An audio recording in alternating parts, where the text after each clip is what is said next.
नमस्कार, मेरा नाम है शिवम दुबे और आप सब अभी चेतना मंच देख रहे हैं। इस वक्त हम खड़े हैं नोएडा सेक्टर 72। इस वक्त हमारे पीछे जो ये काला पत्थर आप देख रहे होंगे, ये बेसिकली पत्थर नहीं कह सकते आप, इसे स्मारक कहिए। ये जो स्मारक मेरे पीछे देख रहे होंगे, ये ट्रायंगल शेप का, ये ट्रायंगल शेप उन पत्रकारों के लिए बनाया गया है जो कोरोना काल में, जिन्हें फ्रंट लाइन वर्कर कहा जाता था, उनके लिए बनाया गया है। उनको याद करने के लिए बनाया गया, उनको स्मरण करने के लिए बनवाया गया है। यहाँ पे आप देख सकते हैं, ये ट्रायंगुलर शेप का हुआ है। कोरोना काल में ड्यूटी करते हुए जितने भी पत्रकार कोरोना काल में मारे गए, उन सबको याद करने के लिए नोएडा मीडिया क्लब ने ये इनिशिएटिव लिया। और क्योंकि उनको लोग भूल जाते हैं समय आने पर, धीरे धीरे जैसे समय बीतता है लोग पत्रकारों को भूलते चले जाते हैं। तो आप पत्रकारों को भूले ना, आपके दिमाग में बने रहें और इस देश में उनका कितना बड़ा योगदान रहा है, इस बात को आप हमेशा याद रखें। इसके लिए ये शहीद स्मारक बनवाया गया है। आप हमारे साथ देख सकते हैं, आप लोग देख सकते हैं, आज शहीद स्मारक था और उन पत्रकारों को तमाम तीनों सोशल मीडिया, आप कह लीजिए इलेक्ट्रॉनिक मीडिया, प्रिंट मीडिया और डिजिटल मीडिया, तीनों के क्षेत्र में जितने पत्रकार कोरोना काल में शहीद हुए थे उनके लिए शहीद स्मारक बनवाया गया। और इस वक्त हमारे साथ मौजूद हैं आरएलडी प्रमुख जयंत चौधरी जी। चौधरी जी, आज 2 अक्टूबर गांधी जयंती है, आप जानते हैं, और आज कोरोना काल के समय में, जिसे प्रधानमंत्री की शब्द में भाषा में कहें तो फ्रंट लाइन वर्कर, उनको बेसिकली भुला दिया जाता है। आमतौर पर सभी को याद किया जाता है, पत्रकारों को भुला दिया जाता है। क्या कहेंगे आपको इस अवसर पर बुलाया गया? और देखिए, उस समय भी पत्रकार अपनी रिपोर्टिंग नहीं रोक सकते थे और उनकी रिपोर्टिंग के माध्यम से देश में जो कुछ भी हो रहा था उसकी जानकारियाँ हम सबको मिल पाई और उन्होंने बड़ी कुर्बानी दी। और आपने बताया कि गांधी जी की आज जयंती है, राष्ट्रीय पर्व है। महात्मा गांधी जी ने हिंद स्वराज में लिखा था कि 3 एक उद्देश्य होते हैं पत्रकारिता के। नंबर 1, जनता की भावनाओं को समझना, उसे व्यक्त करना। नंबर 2, देश के इतिहास और राष्ट्रवाद की भावनाओं को आगे बढ़ाना। और तीसरा, समाज में जो दोष है उसे निर्भीकता से उन बातों को लिखना और छापना। तो हम यही चाहते हैं कि महात्मा गांधी जी के स्मृति में और इन पत्रकारों के स्मृति में प्रेरणा मिले एक नई पीढ़ी को, और कलम आपकी मजबूत रहे और आप आज़ाद रहें। अच्छा, अब आप छेड़ दिया तो मैं आपसे पूछ लेता हूं कि जो तीनों आपने बताया, जो गांधी जी की बात, आपको लगता है आज की मीडिया, आज की पत्रकारिता वो तीनों चीज़ों पर खरी उतर रही है? देखिए, जो रोग हैं वो सबको हैं, बिल्कुल। कोई भी संस्था अब नहीं बच रही। और इसलिए सत्य को धारण करके अगर हम बात रखेंगे, कहेंगे, तो बिल्कुल कमियां हैं, लेकिन आप एज ए इंस्टीट्यूशन उसको डिराइड नहीं कर सकते। पत्रकारिता का स्थान है और वो एक पवित्र स्थान है। समाज जानता है कि जो है जर्नलिज्म का कितनी बड़ी पावर है, कितनी बड़ी ताकत है। और आज भी लोग चाहते हैं कि एक जो ज़मीन से जुड़ी सच्ची कहानियाँ हैं वो बाहर आएँ। और आज भी ऐसे पत्रकार भी हैं जो काम कर रहे हैं, प्रयास कर रहे हैं। और उसी तरह की पत्रकारिता को आगे बढ़ाने के लिए 16 नवंबर को दिल्ली में किसान ट्रस्ट एक आयोजन भी करने जा रहा है। दानिश सिद्दीकी भी एक ऐसे पत्रकार थे जिन्होंने पुलित्जर प्राइज़ जीता और एक एक्सट्रीमिस्ट आइडियोलॉजी ने उनको मार दिया। तो उनके निधन से भी एक बहुत शॉक वेव उत्पन्न हुए थे। उनके यादगार में हमने एक अवार्ड घोषित किया है। ये दूसरा वर्ष होगा। पिछले साल अतुल अंजान जी, जो बहुत सीनियर पत्रकार हैं, उनको अवार्ड दिया गया था। 30 तारीख तक नॉमिनेशन,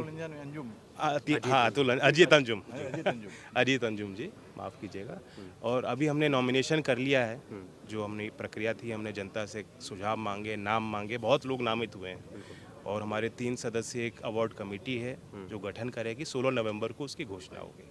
तो पत्रकारिता में एक अवार्डी होगा और एक फोटो जर्नलिस्ट होगा। दोनों का चयन हम कर रहे हैं। तो ये भी एक पहल, हमारी कोशिश है कि आज़ाद पत्रकारिता को हम अपना समर्थन दें, सहयोग करें।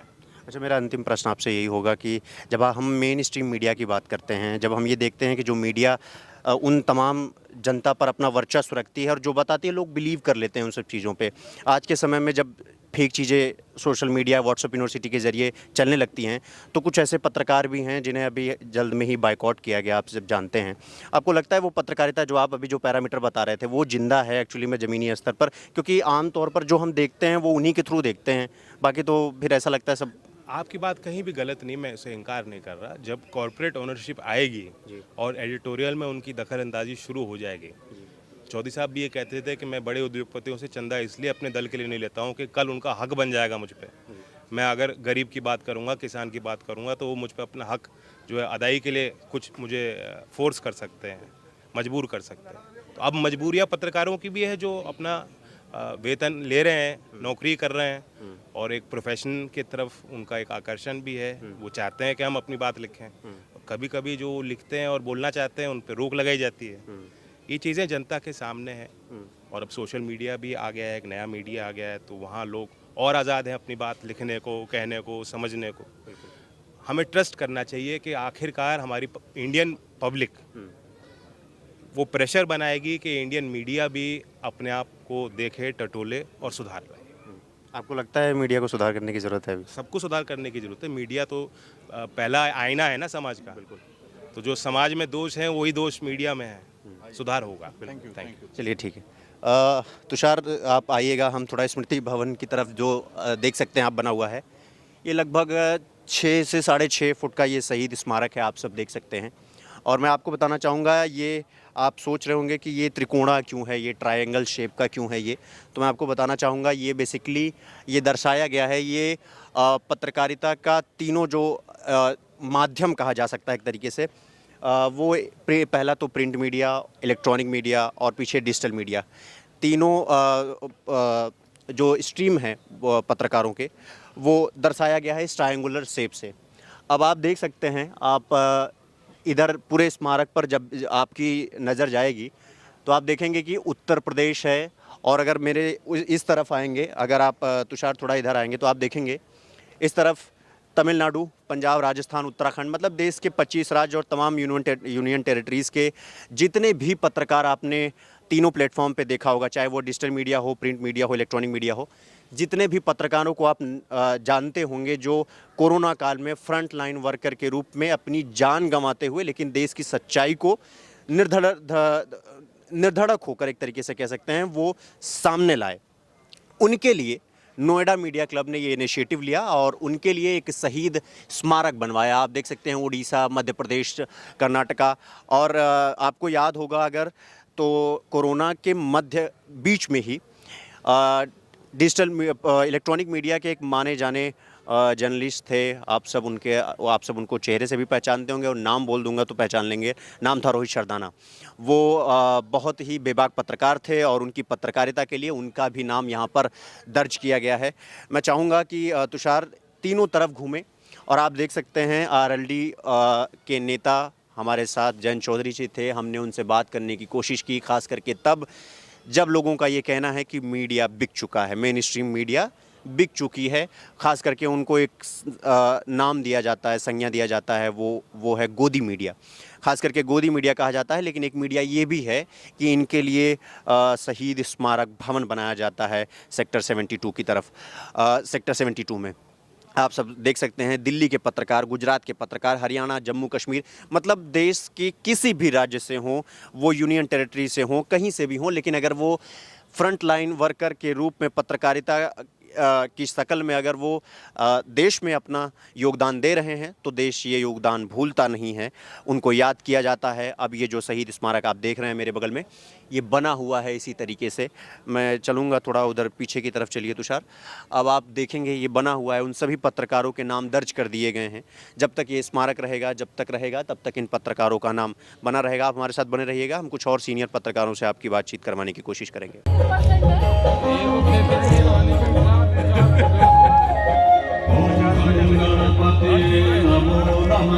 चलो हो गया बेटा, हो गया रास्ता दो।